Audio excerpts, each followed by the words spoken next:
I felt unfairly treated for that because that's my wife and she's having to sacrifice. Anyway, it all turned out to be a blessing.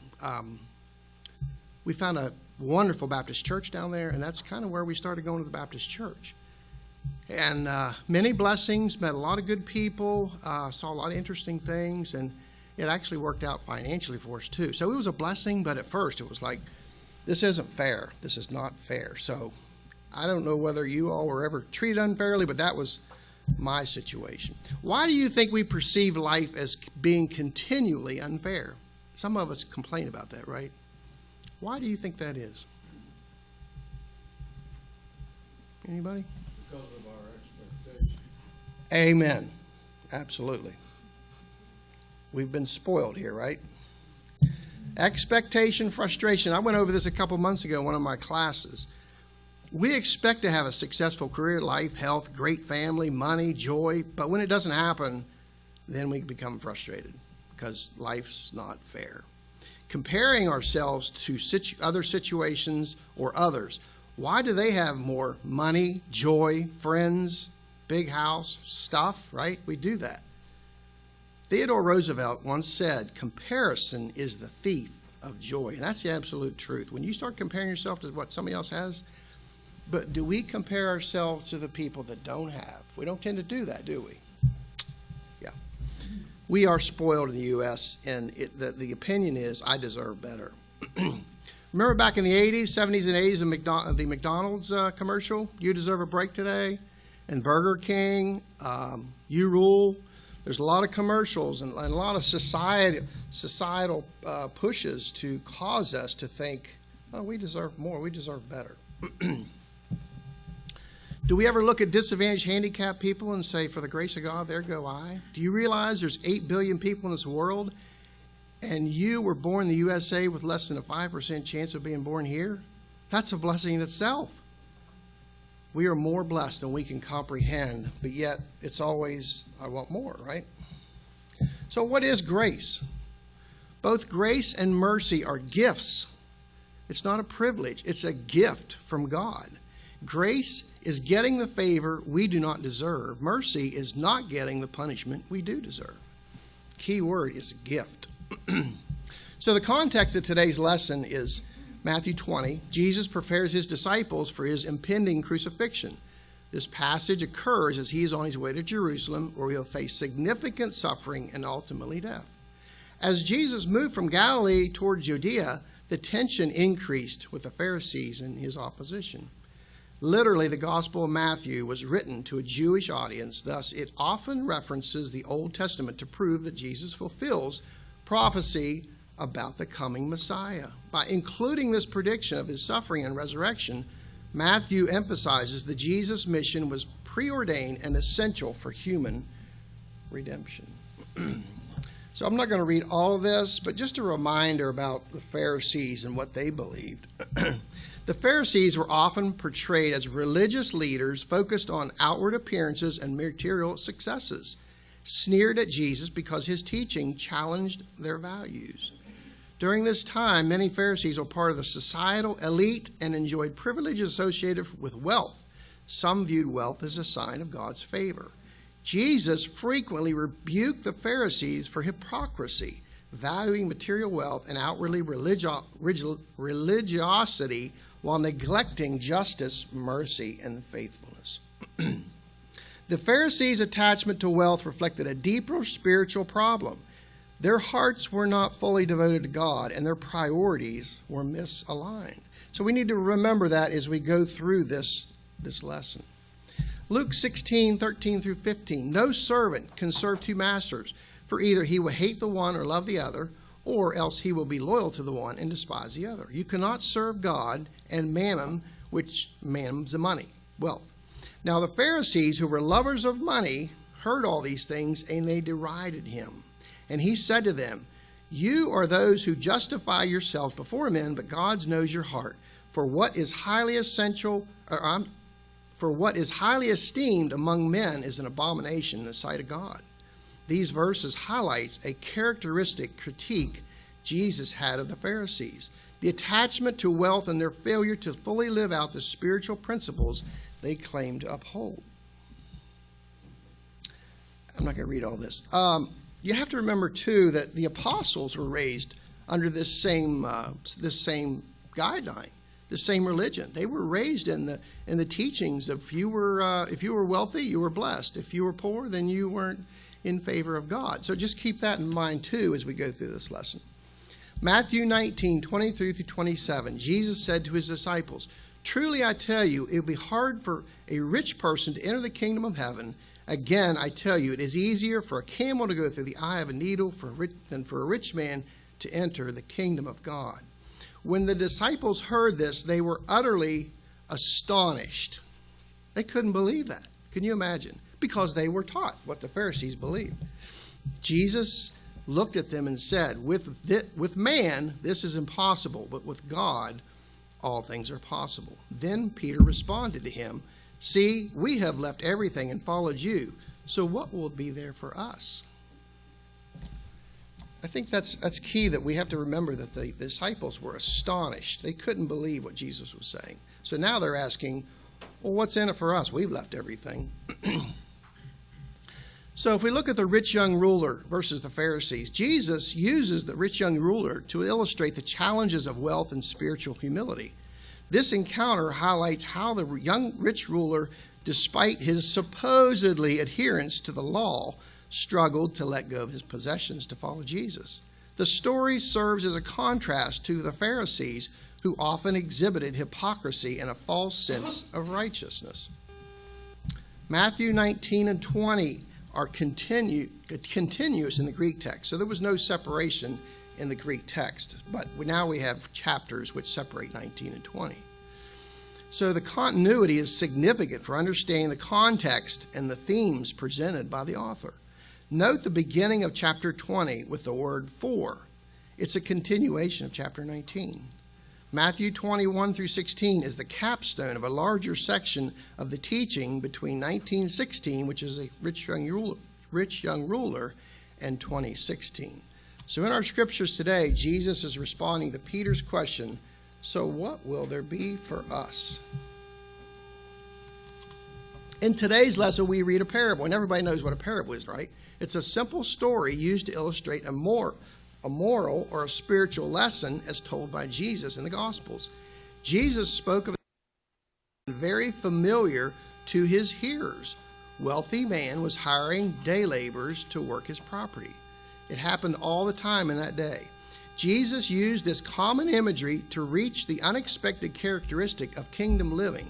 God extends grace to all, even those whom we might consider the least likely and least deserving. Rush to get through all this. The backdrop of the story was the Jewish understanding that positive occurrences of one's life were an indicator of God's approval. There again, if you're wealthy, then you're blessed. Jews were taught to believe that God gave greater blessings to the one he was more pleased with. Receiving smaller blessings meant he was less pleased with that person. This explains the disciples' confusion when Jesus taught how hard it was for a wealthy person to enter the kingdom of God. Essentially, they ask, if the wealthy can't make it in the kingdom, who can? Jesus was continuing his response to Peter's question. See, we have left. What will there be for us? In 1927, Jesus explained that their reward would be greater than they can fathom, and that many who are first will be last, and the last will be first. Think about that phrase and what it means to you. We'll come back to that in a little bit, because I struggle with that a lot this week. This lesson for me wasn't easy. I just did a lot of studying. There was a lot of opinions, a lot of thoughts on what all that meant, and so it wasn't easy for me this week. But I learned a lot. So I'm going to go ahead and read these scriptures. For the kingdom of heaven is like a landowner who went out early in the morning to hire workers for his vineyard. After agreeing with the workers on 1 denarius, he sent them into the vineyard for the day. When he went out about 9 in the morning, he saw others standing in the marketplace doing nothing. He said to them, "You also go into my vineyard, and I'll give you whatever is right." So off they went. About noon and about 3, he went out again and did the same thing. Then about 5, he went to others He found others standing around and said to them, Why have you been standing here all day doing nothing? Because no one hired us, they said to him. You also go into my vineyard, he told them. So verse 1, note the 4 at the beginning of chapter 20. It's a continuation of 19. And for the kingdom of heaven is like phrase is used 32 times in Matthew. The kingdom of heaven is the sovereign rule of God over all things. Who's the landowner represent? God, right? God's the landowner. This hiring process would be like going to Lowe's or Home Depot and hiring day laborers for the day. Day laborers were low on the socioeconomic scale. They survived day to day looking for work. Landowners did not have enough household help to prepare the soil, prune the vines, or harvest the crops, so they hired day laborers was a common practice. The landowner arose early in the morning to hire workers needed for the vineyard. 6 a.m. would begin the workday. So just a picture of a denarius. This one has Caesar on it. There's different profiles of different kings or leaders, but this one has Caesar on it. And this is what was given to the early workers for the day. The landowner went back to the marketplace about 9 a.m. looking for more day laborers. These men did not have regular employment and were dependent on finding work each day so they could feed their families. The phrase doing nothing doesn't imply they were lazy. They were just unemployed. They were unskilled laborers waiting to be hired for the day. The landowner told them to go to his vineyard and I'll give you whatever's right. Note, he did not specify an amount to be paid to these 9 a.m. hired workers or the workers after that. Would you go to work for an employer for the day if they said, I'll give you what is right, and you had no idea what you get paid? Would you do that? It takes a lot of trust, doesn't it? And I think there's some meaning in that. The landowner goes back to the marketplace at noon, again at 3, and did the same thing. He hired day laborers, and I assume I'll give you whatever's right. At this point, it's obvious the landowner is feeling compassion for the workers who desperately needed work. They had families to feed too. Then at 5 p.m., the landowner goes back to the marketplace and found others standing around doing nothing. The landowner asked them, Why have you been standing here all day doing nothing? Perhaps they almost given up being hired. Perhaps they were late to the marketplace or in an area where employees did not see them. Or maybe they were less desirable, marginalized, handicapped, less presentable, weak, poor, tattoos, unkept, shady looking. We don't know. They told the landowner because no one hired us. They still were willing to work. They needed a job and possibly to feed their family. The landowner told them, You also go into my vineyard, without any promise of pay. The landowner hired them for 1 hour of work. No doubt these latecomers were expecting only an hour's wage. So, verses 8 through 12. When evening came, the owner of the vineyard told his foreman, Call the workers and give them their pay, starting with the last and ending with the first. With those who were hired, about 5 came. They each received 1 denarius. So when the first ones came, they assumed they would get more, but they also received a denarius each. When they received it, they began to complain to the landowner. These last men put in 1 hour, and you made them equal to us who bore the burden of day's work and the burning heat. 6 a.m. to 6 p.m. was normally their normal workday. The law at that time specified the day laborers were to be paid at the end of each day. The landowner told his foreman to call all the workers and give them their pay, but the landowner specified start with the last and end with the first. Wonder why that is. Any idea? He was trying to make a point, right? What point was he trying to make? Do you know? Yeah. They're all equal, and the landowner was being generous, right? He actually put the last first. And the first last. It's interesting the landowner specified the order of payment. The foreman laborers wouldn't have cared who got paid first as long as they got what they deserved, right? We wouldn't care if we got paid first or second as long as we got what we thought we deserved. For the landowner and the intent of Jesus' parable, the order did matter. The reversal of the order, first hired to be paid last and last hired to be paid first, set up the amazing contrast of treatment and reaction from the group, as it would with us.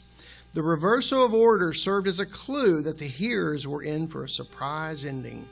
The reversal in the parable is directly connected to Jesus' statement, Matthew 19:30 and 20:16, that the first shall be last and the last first.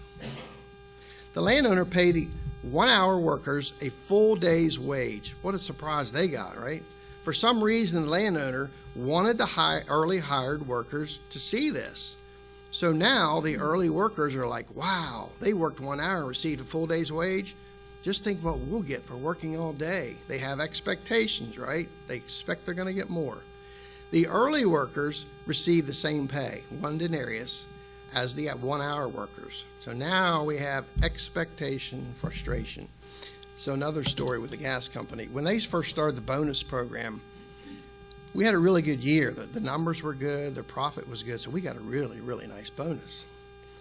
Well, so what do? You expect a really nice bonus the next year. And it didn't come. And for the following year, everybody was complaining, talking about how we didn't get a bonus. It's a very powerful reaction when you have expectation, frustration. If these early workers would have been paid first, they would have never known what the 1-hour worker received. But because they were paid in reverse order, their expectations began to build at that point of entitlement. As a result, they began to complain to the landowner. The landowner became target of their discontent.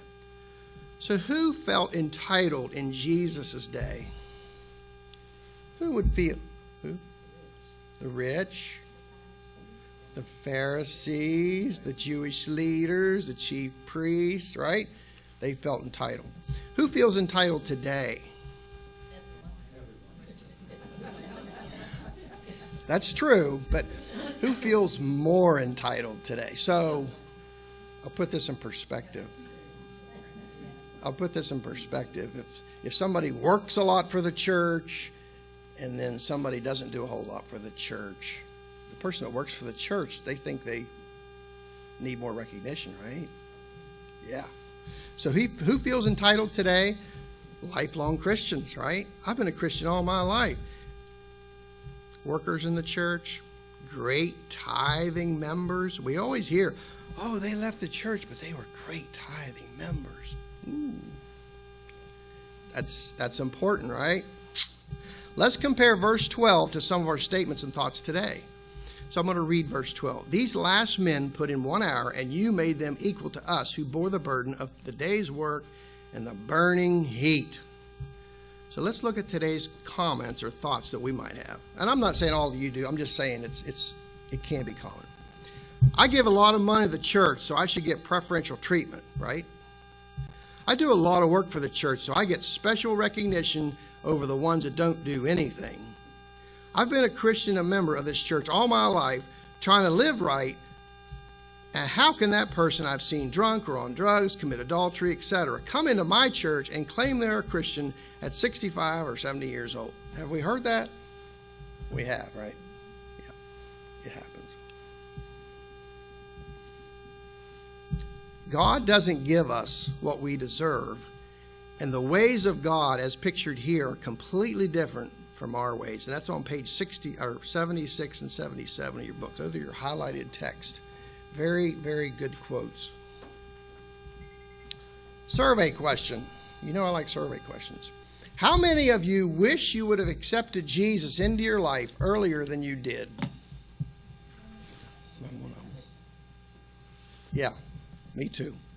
How many of you wish you would have waited longer in your life to accept Jesus? Nobody, right?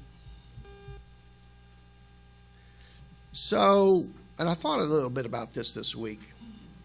So when some folks are bitter or judgmental about those coming to Jesus later in life, you know, when they look at somebody that's, oh, I know what they did, or I know what they've been doing. We've all heard that, seen that, right? So when they see people coming to Jesus later in life, and they've had evidence of sin in their life, sometimes I wonder if that person that's judging still wants to experience that sin. That's not fair. They get to sin and I don't, right? You ever think about that? Yeah. I've been there too, so it's stepping on my toes too. Grace exemplified, verses 13 through 16 on page 78. He replied to one of them, "Friend, I'm doing you no wrong. Didn't you agree with me on a denarius? Take what's yours and go. I want to give the last man the same as I gave you. Don't I have the right to do Don't I have the right to do what I want with what is mine? Are you jealous because I'm generous? So the last will be first, and the first last." Probably have trouble getting workers come out early. Yeah, the next day, that's right. Everybody will be waiting around till 5 o'clock. Hire me. Back here at 5 o'clock. Hire me. That's a good point. That's the human being in us, right? Apparently, one grumbler acted as a spokesperson for the group, so the landowner addressed his response and called him friend. Perhaps the landowner didn't know the man's name, but friend is not necessarily a positive term in this situation. Friend is used elsewhere in the Gospel of Matthew to distance individuals from those who are in the wrong. The landowner did not dispute the fact that men's facts about working all day in the heat. The landowner clarified he is doing no wrong and confirmed the work on the agreement of 1 denarius, and there is no injustice. Was there any injustice? No. Take what's yours and go means take your pay and leave my property. The landowner pointed out that this was a matter of generosity, not a matter of legal obligation. As the owner of the vineyard and the employer, he could do as he pleased with his money as long as he met the agreed to terms. The landowner spoke of giving, not paying. Note, the early hired workers were the only ones hired for a specific payment. The later workers were all trusted the landowner to pay them what was fair, so there was faith and trust there. The landowner's clarifying what's yours and what's mine. The second question confronted the early workers' real problem. They were jealous because the landowner was generous. The New King James Version, verse 15, "Is it not lawful for me to do what I wish with my own things? Or is your eye evil because I am good?" The evil eye was a jealous, envious eye. The landowner asked if they were jealous because the landowner was generous to other people. The evil eye was idiom used to refer to jealousy, and that's in Deuteronomy and Samuel. An evil eye was a phrase in use among the ancient Jews to denote an envious, covetous man or disposition, a man who repined at his neighbor's prosperity, loved his own money, and would do nothing in the way of charity for God's sake. The term jealous literally means to have an evil eye, which includes resentment and stinginess. The early 6 a.m. workers were angry about the good fortunes of the later workers and getting paid the same. Matthew 19:30 and 20:16 bookend this parable teaching. Did you notice that 19:30 and 20:16 are reversed in their wording? 19:30 says, "But many who are first will be last, and the last first." And then 16 says, "So the last will be first, and the first last." Any thoughts why? The Leader's Guide says that the reversal order of the wording fits the flow of that parable. The last workers hired were paid first, while those who were hired first received the pay last. So the last will be first and the first last. And I struggle with this a lot this week, and I'm still struggling with what it means. But everywhere I read, everybody has the same issue. People think they have it figured out, but there's a lot of interpretations of what that means. So what's that mean to you? What does that mean to you? So the last will be first and the first last. Any thoughts, Roanne? No. No, not really. I struggled with it too. I was waiting to hear from you. Did everybody hear that? I can't teach her anything. So this is what I come up. I did a list. Does it mean Jews and Gentiles? You know, the Jews were first.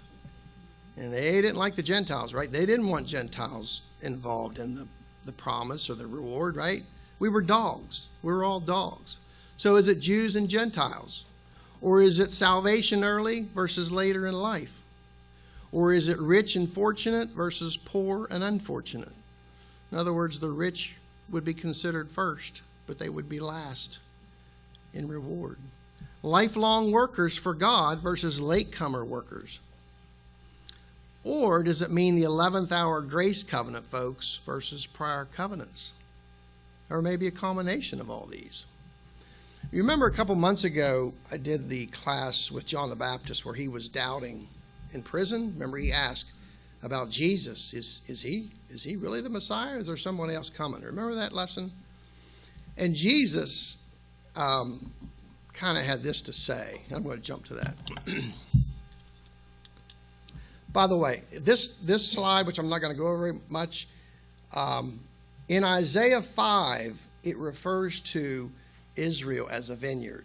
So maybe there's some connection. I don't know, but you can read that on your own.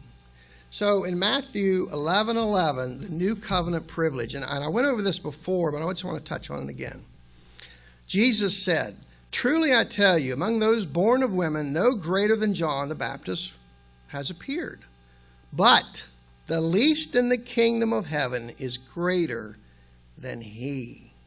And I listed all the reasons why the new covenant is so powerful. We're so blessed to be living on this side of the new covenant. So, could that be related to the first and last statement? I don't know. I tend to lean more towards the Jew and Gentile, because in that time he was trying to refer back to the Pharisees. I think he was comparing the rich young ruler with a Pharisee, because remember, the Pharisees thought they met all the Ten Commandments. Remember that? They were self-righteous, but were they? No, they weren't. They couldn't meet the law. But they couldn't leave their wealth either, just like the rich young ruler. He couldn't leave his wealth to follow Jesus. So I lean more towards Jews and Gentiles, but I think it could be a combination of things. If you dig a little deeper, instead of Jews and Gentiles, you may say Old Testament to New Testament. Right. That would be more of a Right. depth. Right.